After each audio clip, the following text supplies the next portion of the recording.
nagiging close na raw kahit off-cam sina Alden Richards at Maine Mendoza. Si Alden, open kaya sa posibilidad na magkatuluyan sila ni Maine in real life? Yan ang chika ni Nelson Canlas.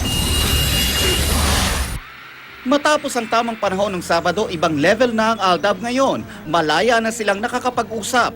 May touch-touch na, wala nang one foot. Nagko-compliment yung kulit naming dalawa off-cam eh. Kaya naman naglabasa na ang marami nilang mga pictures kung saan naka-heart sign at may mga larawang nakaakbay pa at may kulitan pa.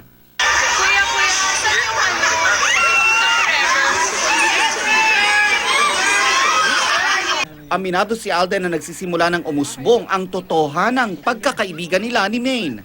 As in getting to know, anong gusto ang favorite ganito ko, mga like friends. Nakakatawa kasi para akong ini-interview sa slam book.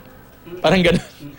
So, yun, na-enjoy ko yung every moment after tamang panahon. Mas madalas na daw silang nag-uusap ni Maine at nagkakapalagayan ng loob. Kung sweet daw sila sa pagiging love team nila, nagiging totoong magkaibigan na daw sila sa tunay na buhay. Sabi nila Mr. Toviera po sa amin, you just enjoy the moment, walang pressure. Pero kung magpapaka-realistic daw tayo, lahat daw ng posibilidad pwede. Paano yan, Alden? Di ba parang mas lalo lumit yung chance na magkaroon ka ng love life? Di Hindi ba ako- dahil Malay niyo po, baka si May? hindi ko po sinasara yung pinto ko sa chance na ma-develop or magkaroon ng something serious out of that. We'll see po. Nelson Canlas, updated sa Showbiz Happenings.